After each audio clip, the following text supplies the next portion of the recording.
Hello, friend, and welcome to Sturdy Girl, a podcast focused on strength, not size, where you'll hear conversations around healthy body image, cultivating confidence, and being a resilient human in both body and mind. Sturdy Girl is the podcast where we shift the focus away from your appearance and on to living the big, rad life you deserve. Hello, my sturdy friends, and welcome to episode 12 of Sturdy Girl. I am joined yet again by my favoriteest co-host, Allie. Can't get away from me.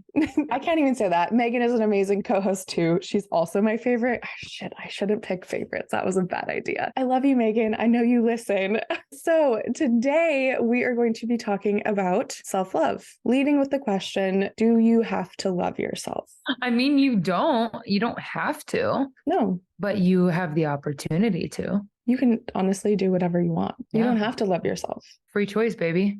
But how you view yourself and how you treat yourself directly impacts your actions, directly impacts, how does the order of that go? Thoughts impact your feelings impact your actions impact your results. So if you're noticing that you're not getting a whole lot of what you want right now, it's probably not because you're doing everything wrong. It's probably because of who you're being.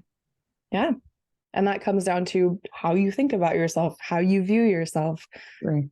All starts in our brains. I mean, that's the number one thing that I start with my own clients is, you can change your relationship with food. You can change your relationship with movement. But if you don't start with your mindset and change your relationship with your body, ain't nothing going to stick. And that's something too, where I love asking the question, like, how do you view yourself? What is your relationship with yourself? Because when I was throwing out a few different Instagram polls last week and talking about that, so many people messaged me and said, I've never thought about how I view myself. Like, take yourself out of the fishbowl for a second and start thinking about, what kind of things do I say to myself? How do I view myself? Do I try to quote unquote motivate myself by using really harsh self-talk? Do I view myself as another human being worthy of love and respect? And do I talk to myself that way? Because that's just not something that we often do because we live our whole lives inside our heads. Absolutely. And I think to your point, since we do live so much in our own heads, we have the tendency to fall down that rabbit hole. We live in a society that unfortunately is very focused on the negative because fear is a motivator. I asked actually my own clients this, and I think this is spot on for what we're talking about. Imagine what the world would be like if you loved yourself. Imagine what the world would be like if we were taught to love ourselves, just like from the beginning. We could go literally down a rabbit hole on this. We completely could. But truly, you think of how much money our society makes off of our insecurities. And we weren't born with those. We weren't born feeling insecure. No. We were actually, I love saying this, but we were only born with two fears. And it's the fear of falling and loud noises. That's it. The rest of them are learned. Yes. And if we learn our insecurities from the same society that's profiting off of them, why would they want us to love ourselves? I'm just thinking about the profiting off of insecurities. And I'm trying to remember the billions of dollar figures for the weight loss industry and the beauty industry and all of those things. But I'm not going to rabbit hole on that. I think one thing before we talk about what self-love is, because as we're talking about this and saying how much different would the world be if we loved ourselves, and there might be some listeners going, I don't love myself. I don't think I have to love myself. And I want to really open that conversation. But one piece I wanted to mention too is our relationship with ourselves, with our being, with our physical bodies, ebbs and flows. So throughout this episode, as we talk about self-love, just a really big point that it isn't about having to constantly be in this state of I love myself and I love me. We're human. It's just like when we talked about types of body image and we really leaned heavily into having that body image flexibility, having that flexibility with our relationship with ourselves and knowing those ebbs and flows are going to come up. Yes. I love to remind myself that I don't always have to like myself in order to love myself, right? There might be times in my life where I like myself a lot less. There's also times where it feels really easy to like who I am or to like the life that I have. But loving yourself doesn't have to falter. That's a way of being. Agreed. It's like the How to Lose a Guy in 10 Days quote. Yes. If y'all know that movie, it's probably already in your head. Like I am. I was telling Jess, I have that entire movie. It's quoted at this point. I don't know how many dozens of times I've seen it. So for those of you who are like, what the heck are you guys talking about? Kate Hudson's character in the movie says, I love you, Pookie, but I don't have to like you very much right now. And so that's what we want you to reflect on with your relationship with yourself, is that self-love is ever present, but that doesn't mean you always like yourself. Absolutely. I think as we dive into this a little bit further, obviously we're going to talk about what self-love is, but also what it's not. And I think that's an interesting point to it. When you do, have just love for yourself throughout all the ebbs and flows, it's a different way of being. It's not necessarily what you're doing. And I think that's where we get really stuck. We get into this headspace of it's like the black or white. Like, I have to be this in order to love myself. I have to like every single piece of me in order to love myself, to be a part of self-love, which is totally false. That's what it's not. Do we just want to talk about what self-love isn't, and then we'll talk about what it is? Why not? Okay, we're already there, because you're already saying self-love, it's not just the self-care piece. If you Google self-love and look at the articles that pop up, 90% of them come up, and these self-love articles are really just telling you ways of self-care. And self-care is part of self-love, but it's not the only thing. It can't be the only thing, right? Again, it's going back into the do mentality. Oh, I'm doing all these things to care for myself. Then I should love myself. Well, you can do and do and do until you're blue in the face, right? Go ahead and get the pedicure and your nails done and your hair done all in 1 week. It feels great. The spa day. I mean, hell, that's fantastic, but that's not going to magically make you love yourself. It's the same thing as when we've talked about body image and when we've talked about healing our relationship with food and with our bodies. It's not about the aesthetics. It's not about the appearance. Exactly. Self-love is your innate worthiness. It's not everything about your appearance or about your physical self. You don't have to love every inch of your body.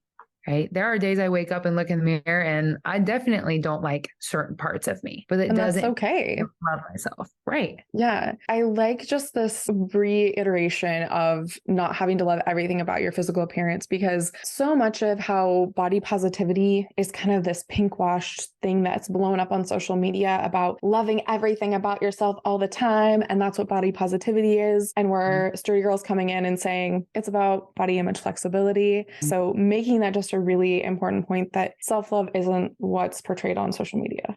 And almost nothing is. Yeah. I mean, we get sucked into comparison and such too. So like, I just wanted to put that out there. I think it's so much more about the neutrality. And this is a little caveat, but I think it'll make sense. We've got two different forms on social media that you see. You see the people who are constantly trying to change their appearance. And it's almost become like, that's become their job. That's become their hobby, is to constantly manipulate and change who they are and what they look like and what their bodies do. And then you've got the other side that is the body positivity movement, which has been so beneficial in a lot of ways. However, we can't just fall into that and say, well, I'm just going to love every part of me and never going to change or challenge or grow, because in doing so, then I must not love myself. Because you don't just dislike yourself because you want to challenge or you want to grow or you want to do something differently. Again, self-love is not about your appearance. It's not about every single aspect of your physical being. It's about who you are innately, right? It's a very weird / gross example, but I'm going to use it anyways. I'm ready for it. Your body is literally just like the skin suit that you're wearing. Oh no, a sturdy girl, we call it a meat sack. It's gross to say that, but like truly, you are not your body. You are not the things that you've done. You are not the life that you live. Like, you are what's innate. You are your soul. You are like this innate being that no one can change. Yep. Right. That is what we're talking about. I love what you had mentioned earlier too, about like self-love is not like a narcissistic tendency. Yeah. Like, oh, I love myself so much. It's not selfish. It's not putting yourself on a pedestal. It's saying I'm important enough to my own well-being that I make myself a priority so that I can prioritize others. Well, this is so overused, but it's like when you're on a plane and they tell you to put your oxygen mask on first. Yes. It's so much harder to love other people when you don't love yourself. Our relationships get very convoluted and they can get toxic and they can get codependent when we don't know how to love ourselves. Yep. When we don't have that healthy respect for our own selves first. I think another thing too that self-love kind of will feel like when we don't know what it is it can feel like magic. Like, oh, you're just going to wave your magic wand and you have this self-love and it's just going to fix all these things. The magic pill that we've all been searching for our whole lives. It's a skill. I mean, and we'll get into what it is in just a minute, but it's something that takes practice and it requires so much awareness and actual effort and time. It's like a few episodes ago, we talked about building confidence and it being the skill to practice, right? It's having that awareness around it and continually taking action to build that skill. Because that's what self-love is. It's not just like immediate acceptance and everything's better. It's like anything in our lives. It's not going to be a quick fix. If we want something to grow, we want something to, for lack of a better word, like blossom, we have to nurture it. We have to allow it to flourish. If you don't pay attention to your husband, well, your relationship's probably going to suffer and you might get a little rocky. If you don't focus on your relationship with movement, if that gets a little out of alignment, well, you're probably not going to feel very good in your body, or you might get an injury, or it might get more difficult to get back into the swing of things. It's the same thing with self-love. If we're not being intentional around it, we're not being intentional, bring it back to the beginning, our thoughts, our words, it's not going to work, right? It's not just like I do this for a week and then it magically is here for the rest of my life. No. And I think once the initial work is put in, if you will, and we'll kind of get into what that work looks like, it gets easier with time, especially where, let's say that if you've ever done any like mindfulness or meditation or those kinds of things and learning to notice your thoughts. And it's like, it's not about clearing your head necessarily, but it's the power of being able to notice the thoughts and let them go. And that's the hardest thing I think I've ever done in my life, like practicing that and getting better at that. And then you go away from mindfulness or meditation for a while and you come back and it's easier when you come back. Yeah. And for someone like me, like I'm terrible at meditation. I'll admit it. I tell clients all the time, if it works for you, awesome, do it.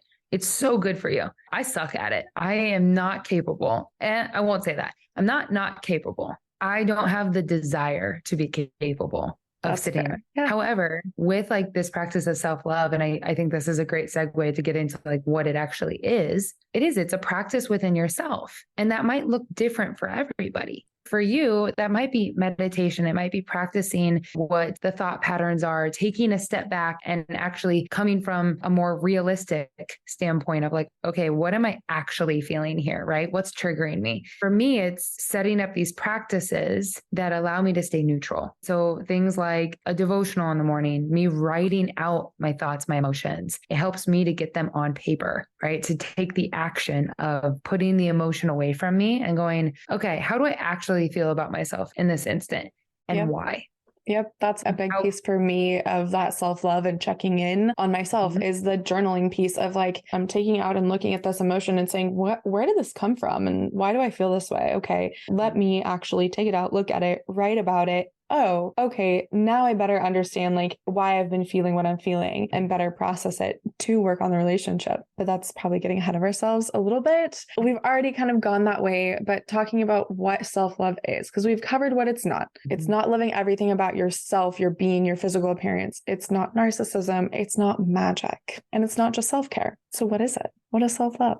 I think self-love is honestly just this practice of like respecting and honoring and accepting yourself for not only who you are, but who you want to become. Because like you already said, we're ever changing. It's holding ourselves in this higher regard of, respect and priority. Not that we're better than anyone else, but that we're worthy enough to take care of, to want to learn about, to connect with, rather than searching for that in everyone else. We're capable of like finding that in ourselves.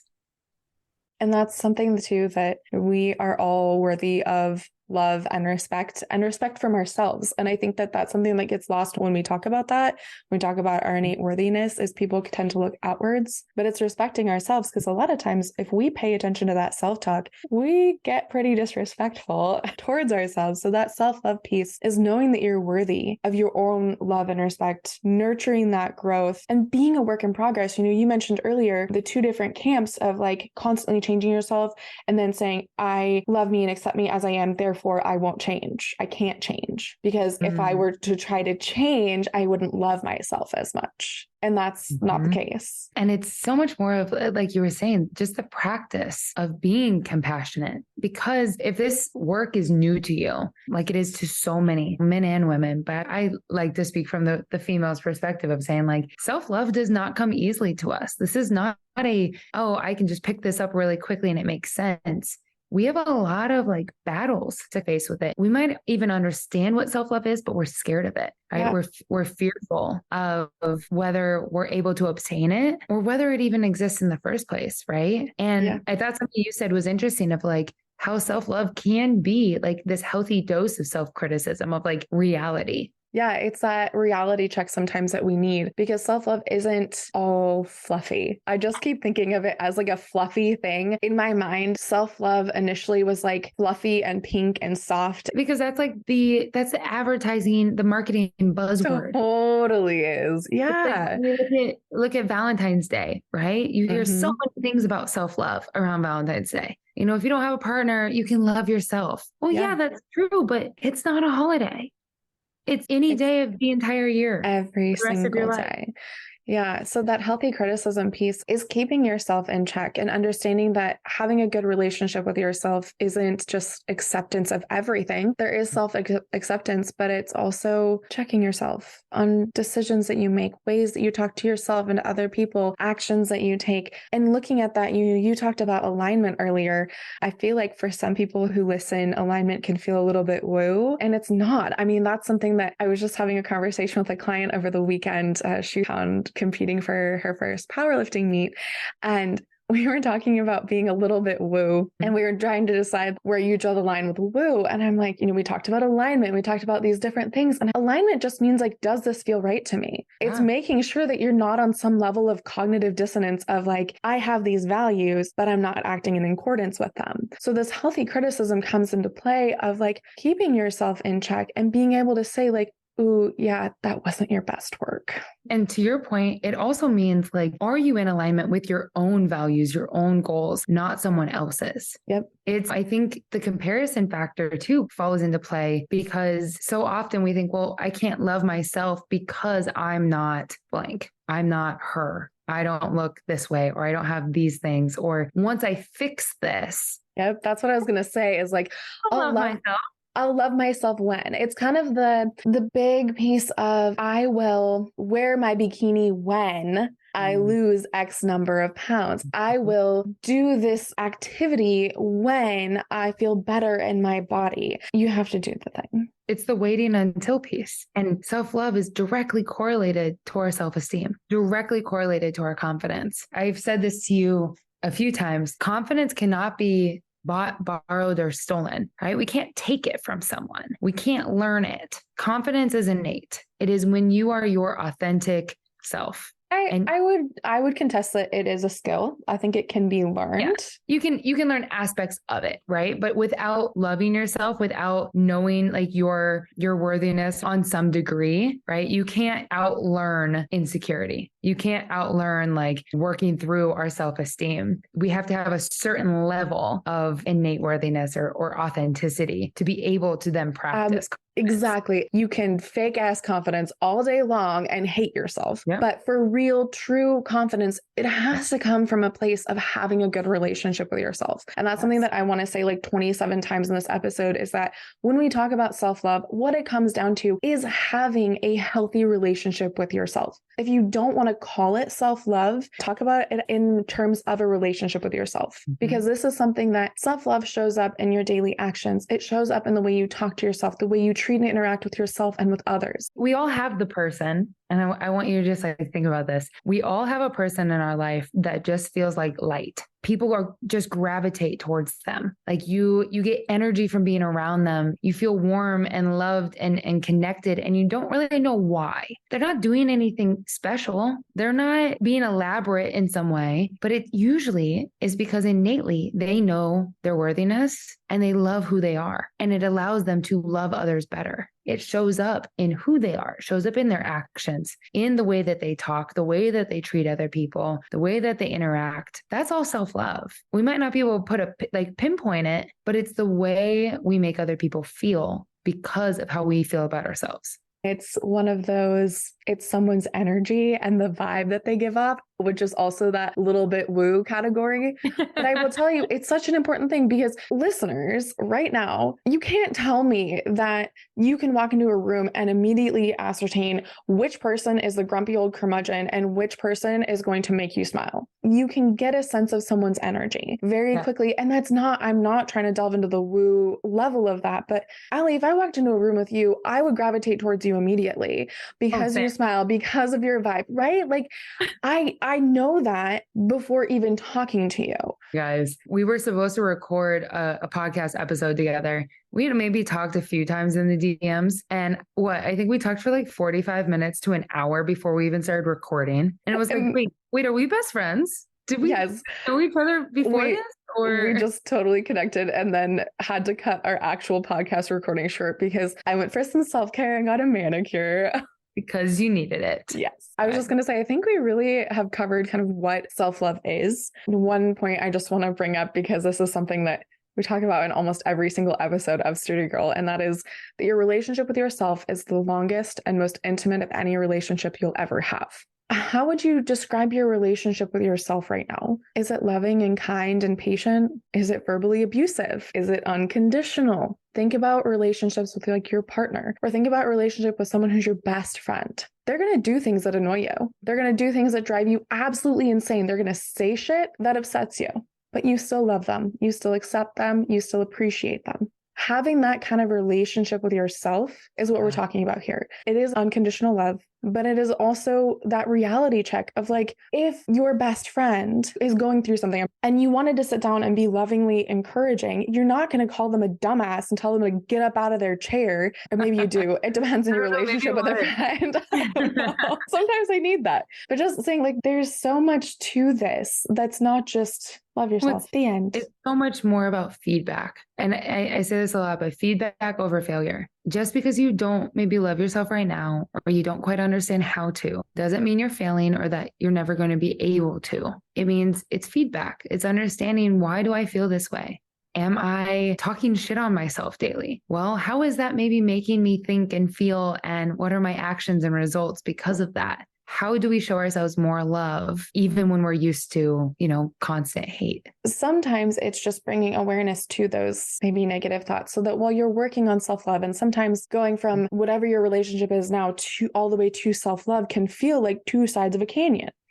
Yeah. And that's okay. There's small steps that you take, and it's checking in with yourself. So the first part of that is awareness, being aware of the thoughts, being aware of how you talk to yourself, not necessarily having to take action, knowing that it takes time and it takes effort. And like you said, it's like cultivating a relationship with someone else. It's like continuously watering a plant, like you have to keep watering it to keep it alive. And that's why it's so important to prioritize self-love. That's why we need it. Because otherwise, our life can feel very chaotic and overwhelming and negative. It tends to turn way more into doing. Constantly doing, instead of checking yourself on how you're feeling, or checking with yourself, is this a way to display self-love? Does this support my values? Having those pieces. This is a great segue of kind of, why do we need self-love, right? I initially thought self-love, like I said, pink and fluffy. Social media made it pink and fluffy. And the idea of self-love just wasn't appealing. I felt like it was some kind of cop-out and code for just giving up on improving yourselves or growing. Seeing these people in that body positivity realm of just like, I love everything about me, therefore, like, I'm going to start participating in any health promoting behaviors. And it was really, really hard for me. I'm curious, not to stop you while you're on a roll, but I'm curious, where did that initial belief come from? Like, why did you believe that self-love was giving up on your goals, or giving up on, the health that you always wanted? I don't want to be like every psychologist's dream and be like, it was my childhood. But I really... For a lot of us, it is. And not, to our parents' fault.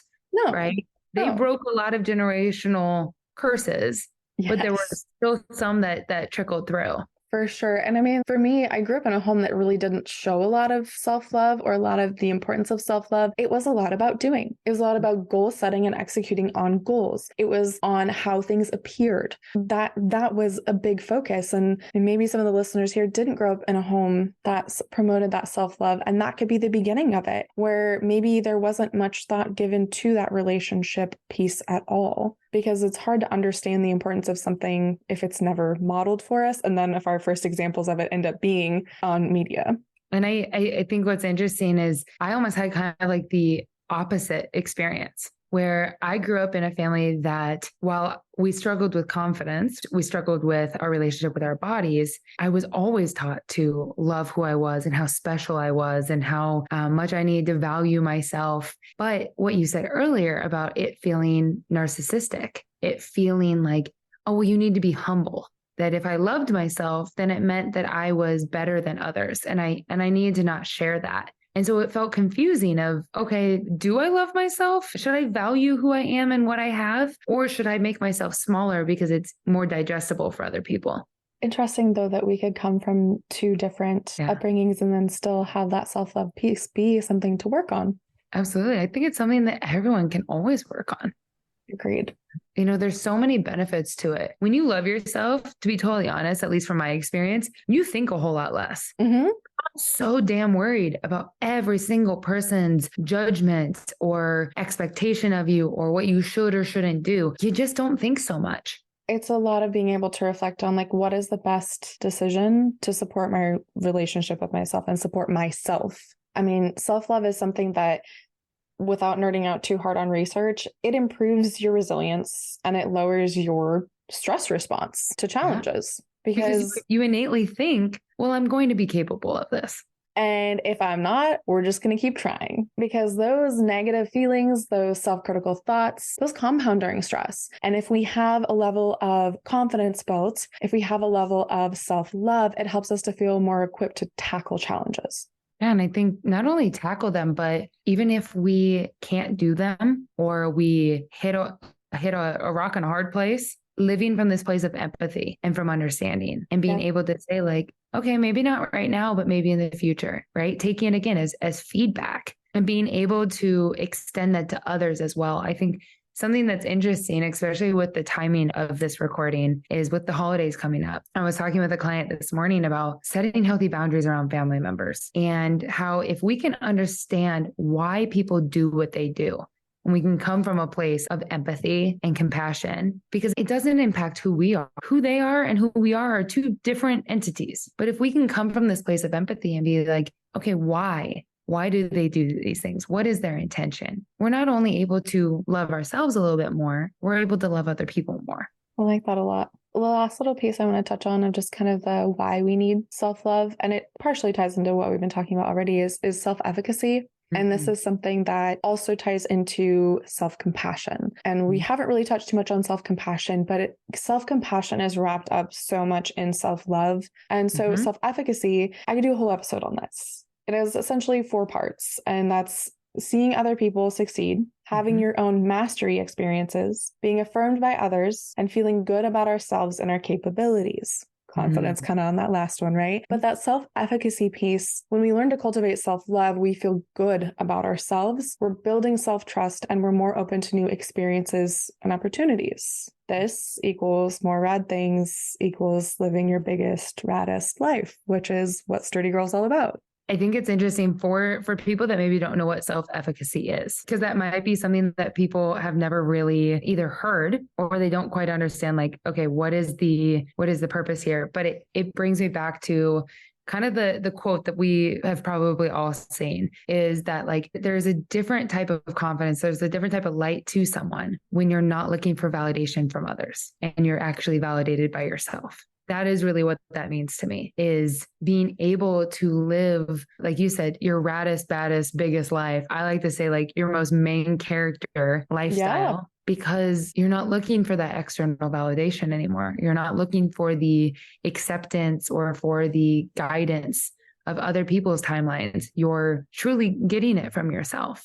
it ties a lot in with that confidence piece, is your belief in your ability to do something. It's almost more rock solid than just that belief, right? It's knowing that you can do it. It's having that support of others in there as well. I'm curious because, because you called me out earlier and didn't agree with me. So I'm going to pick your brain again. I believe that you cannot have confidence without having self-love. I think they go hand in hand. I'm curious if you agree with me. Yes and no, because there's also, like I kind of said, like the big macho fake ass confidence, and you can still hate yourself. That's true. But I guess it depends on what your definition of confidence is. The willingness to try. I think that there is value in doing things scared because you're building confidence as a skill. And the first time that you are doing something, it might suck. It's scary, whatever that is. And the more you do it, the more confidence you build in that skill. I guess I don't have a straight answer for whether or not self-love is required for confidence. I think for a lot of people, both of those things probably feel unattainable. But there has to be a measure of self-acceptance and awareness around relationship with self to have true and lasting confidence.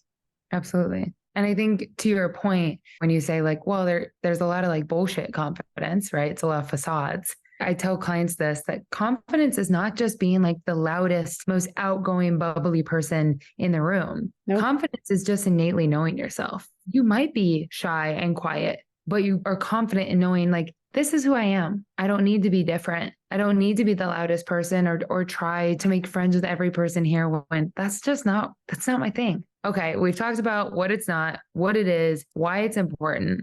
How the hell do we get it? I think there's a few key ways. One of the big things like you talked about is that getting to know yourself is so, so important. And I like to think of this in the context of dating yourself. Because how do you get to know someone? If you've never thought about who you are as a person and what kind of relationship you have with yourself, date yourself. Take yourself out. And whether that taking yourself out is sitting down with a journal, is it taking yourself out for a cup of coffee? Is it taking yourself out on a date to be like, oh, do I even like doing this thing? I've never thought about it. But taking the time to spend time with yourself.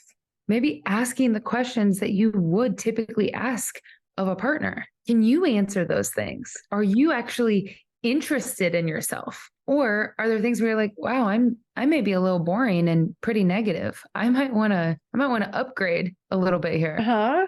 Absolutely. Or you get caught up in trying to be like someone else. And when you actually start to pay attention to what you like and don't like, you're able to kind of step away and be like, actually, I like to fully accept that I love Nickelback.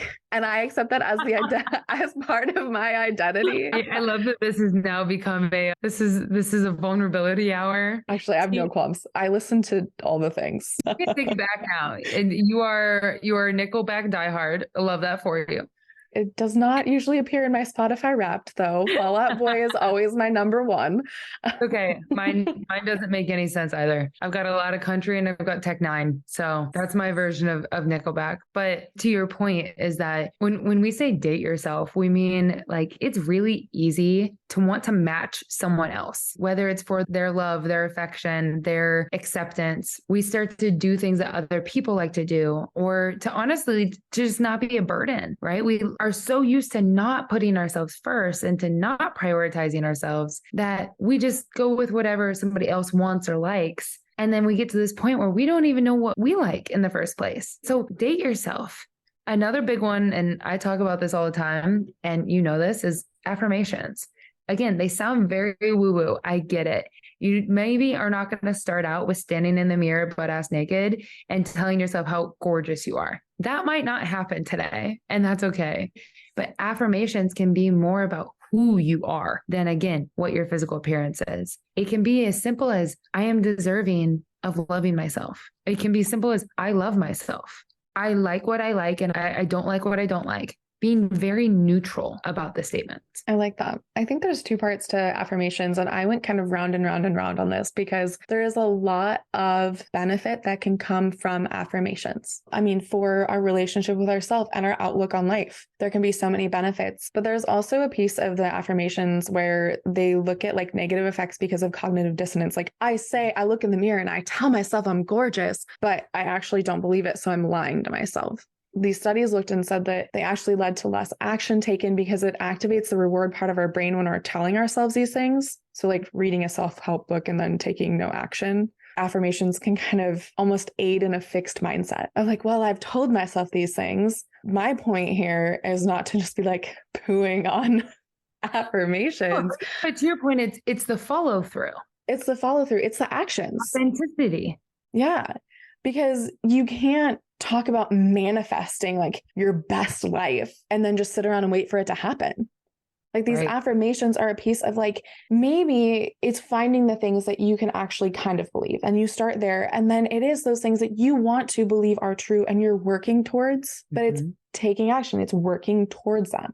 I think it's super interesting because, again, we keep talking about this like pink, fuzzy, stuffed animal creature that is self-love. In my head, it's almost a loofah. I don't know why, but but when we picture that, I also feel like the era that we're in has kind of put affirmations and manifestation and mantras, all of those in that same bucket. They're all these fuzzy, beautiful, fluffy things. When in reality, again, it goes back to just like being realistic with yourself. We can't just say sweet nothings to ourselves and think that everything's going to magically change. We can't say, oh, well, I'm going to think about this one thing. I'm going to manifest it and it's going to happen. No, guys, again, it's the action part, right? We have the thoughts, the feelings, but then we have the actions and the results. It's saying, okay, I'm going to start with saying more positive things than negative, which is going to make me feel more positive than negative, which is probably then going to be my actions are going to be more positive than negative, right? So then my results are going to in turn show that. Manifestation, same thing with this. It's saying, okay, this is what I want. I'm getting crystal clear on what it is I want. Yes, I'm going to think about it. I'm going to spend time with it. The whole other piece of manifestation is the action. It's saying, okay, I'm spending time on it, which means what is my one small goal? What is my one small step to move towards the manifestation? It's really just a woo-woo way to set up your goals. We're not remind you of your goals. Yeah, we're not like magical crystal witches over here that like snap our fingers and things happen.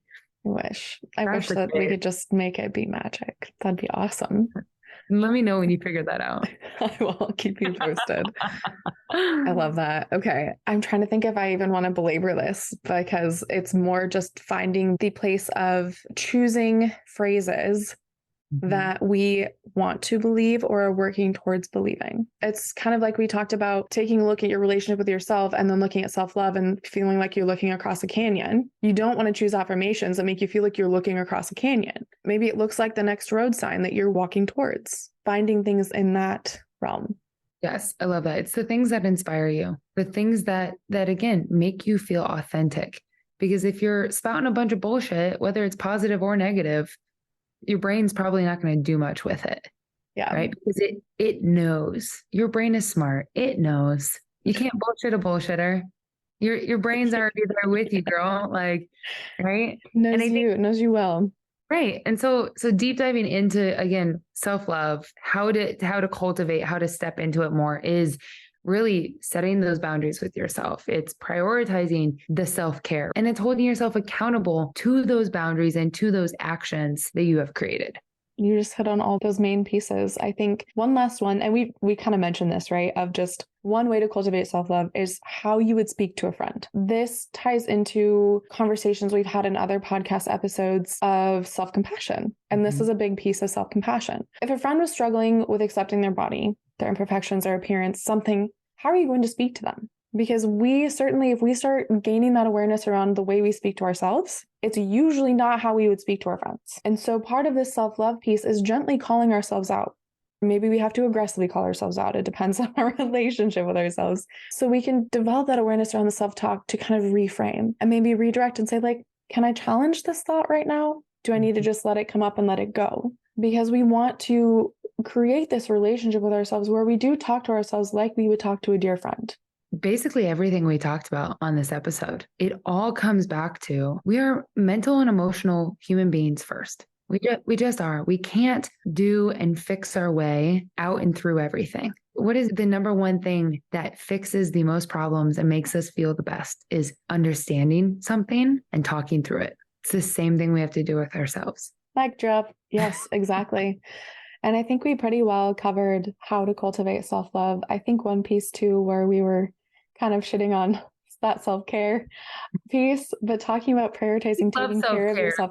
We do love self-care. I mean, I ditched you on a podcast episode to get my nails done. So we're just saying that it's not, you can't self-care your way to self-love. Exactly. And this piece of like taking care of yourself and prioritizing that, it's setting boundaries in your life. It is respecting your body, respecting your being, respecting your space. So when we talk about respect, there's so many different domains, but then it's also looking at nourishing your body. How are you taking care of your body, honoring your body and its needs? So knowing that this self-love piece, sometimes your self-love answer to should I work out today is a yes. And sometimes that answer is a no. And it's all dependent on where your self-care is and how you're taking care of yourself. If you slept like shit last night, haven't eaten much, probably haven't even touched a glass of water today, maybe the answer is making yourself a nourishing meal and going for a walk with the dogs versus going all out on your heavy lift. And it's just kind of figuring out that piece of taking care of you. And that's something that I'm going to segue for just a second. There was a guy I dated probably 12 plus years ago. And ex-boyfriends, we love them. I know, oh my God. And he gave me a sunshine yellow journal because I've kept journals since I was 10 years old. And he gave me a card with it. And inside he said, take good care of you. Now, at the time, I was not taking good care of me. I was working full-time, going to school full-time, training for a marathon and rock climbing. Sounds like we were trying to avoid some things. I was in the doing.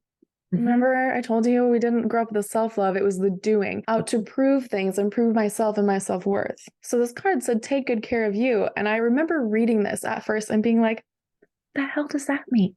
I take care of myself. I eat good food. I move my body. I'm going to school to get smarter. What more do you want from me? And then we fast forward years, and I'm pretty sure it was when Blake and I bought this house and we were moving in, and I was unpacking some boxes, and I have this Rubbermaid tote of old journals, and I happened to go through it, and I found this card, and I was like, this makes so much more sense now. I know how to take good care of me. Yes. I love a full circle moment. Yeah. And I think everybody has that point in their life. And if you haven't had that point yet, it's coming. It will get there if you want it to. Full circling back to the beginning of this episode is, do you have to love yourself? No, you totally don't have to. But if you want things to change, if you want to feel good in your body, if you want to enjoy your life, if you want to love others, to your fullest capacity, then yes, you can totally love yourself and you will totally get there. It might take time, but it's completely possible. We can't hate ourselves into living a good life. No. You can't have a bad relationship with yourself and have an enriched, lovely life. What's the word I want? Wholesome. I was looking for wholesome, just wholehearted, wholesome life without some level of good, healthy relationship with ourselves. Otherwise, you will always be left wanting. And not even necessarily knowing that you're wanting, just feeling like something's missing. The missing piece is you. Get to know yourself. How profound is that? The only piece that you're missing is you. And you already got her. She's already there. She's ready. She's just waiting for you to hold the door open for her. Stop saying mean things to me. I'm here. I love this. And I think this is such a good time of year to really lean into loving yourself. I know as we wrap this up, we're all going into the holidays. We're going into a very busy, overwhelming, chaotic season. We're going to hit the New Year's resolutions. There's going to be a lot of messages about how you need to change yourself, how in order to be happy, you have to look different, act different, buy something different. You don't. You're more than allowed to just love who you are and then take each day as it comes. Exactly. And a shameless plug for our last episode of the Sturdy Girl season is going to be on setting yourself up to have the best year. I love that. And shameless plug for myself. I just launched my self-love club, which is a 30-day membership with small little actionable things that you can use to cultivate more self-love into your life. I will be sure to include that link in the show notes. Thanks so much for listening, friends. We'll talk to you next Wednesday. If you enjoyed this podcast episode, please feel free to follow, subscribe, whatever the heck you do with podcasts. As always, stay sturdy, friends, and we'll talk to you next week.